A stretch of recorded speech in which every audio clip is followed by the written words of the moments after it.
The reason that I joined Recruitment Coach was at that point I had moved away from being fully retained during COVID and taken on contingency business. And I felt like I needed a steer to get myself back into retained and also to keep myself up to date with technology and new ways of working and marketing to clients. I think as well, when you have your own business, it's really important to surround yourself with like successful peers so that you've got people you can run things by. And Recruitment Coach also offered that kind of community to me. Prior to joining, Mark talks about feast and famine. I definitely had experiences of that. I wasn't quite sure how to automate things, what systems I should be using, and what would be like, for example, like an acceptable length of email cadence. So there was just that not knowing anymore because it had been a while since I'd been around other people in a company. Another pain point that I had was very much around like developing processes and procedures and having everything so it was much more repeatable. So I wasn't overthinking things. And then clarity around my target market. Some of the achievements that I've had that I'm most proud of are launching my podcast and the doors that that's opened for me.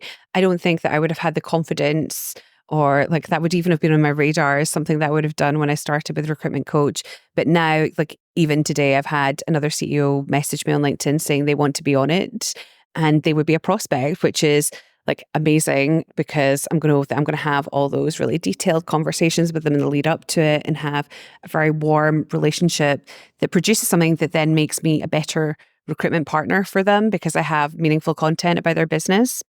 Additionally, I have moved back to fully retained work. I don't do any contingent work. Everything for the last 2 years has been fully retained, and that's a game changer because I can plan my business more effectively.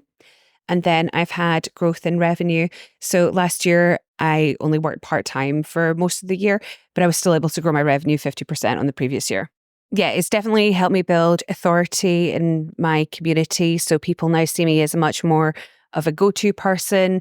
Going back to, having to work part-time for a period. During that time, I had like, in those several months, I had like over 1,000 downloads of my podcast. And like in my mind, I had like 1,000 client meetings where people had listened to me for an hour in a really intimate setting of their own home. So that definitely helped me keep things much more sustainable and contributed to the growth that I had. I think that it has, though, positioned me and it gives me a different way in, not just into clients, but into communities. So like I have been asked, like, will I do a special series around an event when that takes place? And that's basically someone setting up a load of meetings for me. So this is the third live event that I've been to. And I always feel that I leave with so many ideas and actions to put in place. It's important, I think, to take a couple of days out, even though it feels like it's an impossibility. It makes a huge difference in the long run.